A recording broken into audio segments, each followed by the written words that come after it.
toujours eu, on va dire, un profil, très porté à la fois par, la science, quoi, j'avais pas mal l'esprit scientifique, j'adorais les maths quand j'étais petit et cetera et puis aussi par tout ce qui était artistique, théâtre, littérature et finalement ça a été un peu ça, c'est-à-dire que j'ai fait, à la sortie du lycée, j'étais, assez bon élève en sciences.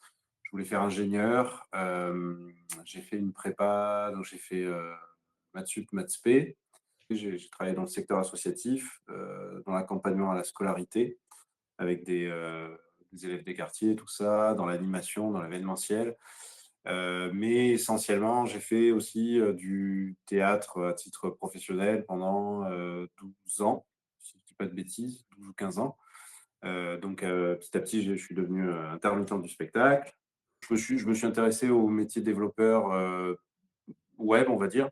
Et puis, j'ai découvert, je ne sais plus comment, que quand j'ai recherché des financements pour des formations sur l'informatique, j'ai découvert le métier de data scientist que je connaissais en fait pas du tout.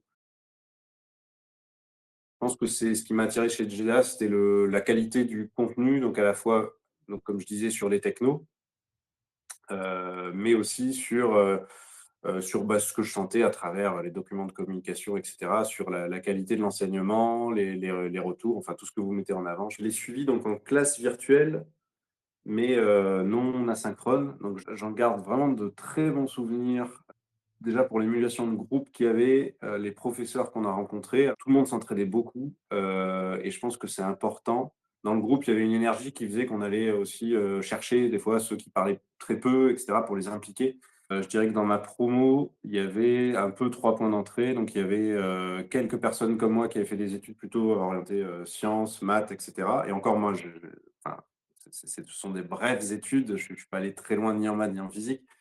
Et puis il y avait des profils de gens qui étaient déjà, on va dire, développeurs, par exemple développeurs web et cetera, qui voulaient faire de la data science, donc forcément, c'était aussi un autre notre point d'entrée et puis il y avait, le point d'entrée, en fait, j'ai juste envie, je suis curieux et je sens que ça m'attire et est-ce que c'est fait pour moi ou pas? Et en fait, on n'a pas du tout besoin d'être dans les 2 premiers cas, pour entrer dans la formation.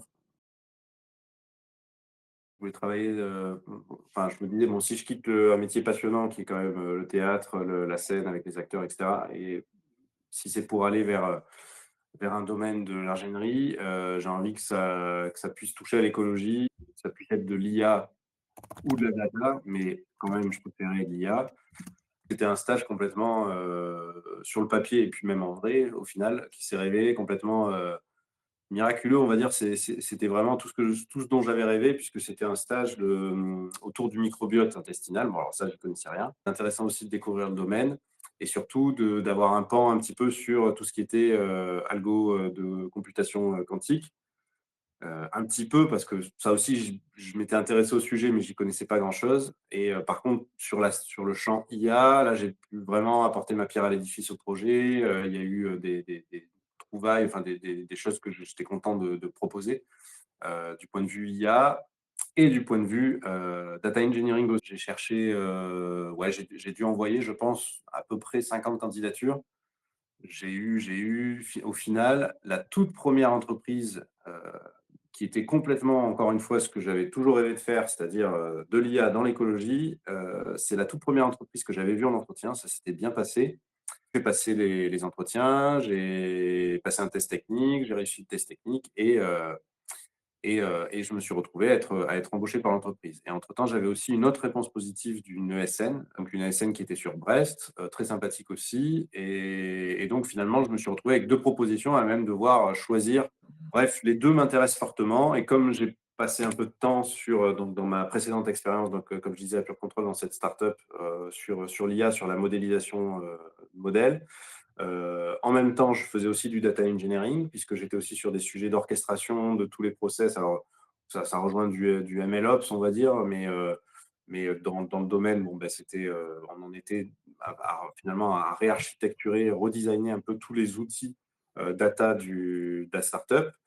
Donc j'ai travaillé sur ça et donc ça m'a tellement plu que je me suis dit: «En fait, si je ne faisais presque plus que du data engineering, ça m'irait aussi» et donc j'ai été recruté au Crédit Mutuel, Arkea depuis, août dernier et là je suis donc data architecte, data ingénieur au sein du data office. Donc c'est une entité un peu transverse, parce que c'est un très gros groupe avec, pas mal de directions, pas mal de filiales et donc je fournis des solutions en équipe, on fournit des solutions, d'architecture, d'outils data, pour toutes les filiales, potentiellement, en mode un peu plateforme. C'est-à-dire qu'on essaye de faire évoluer la plateforme en elle-même, on réfléchit à qu'est-ce qui va devenir obsolète, comment remplacer, tel ou tel tuyau de la grosse tuyauterie générale, quoi.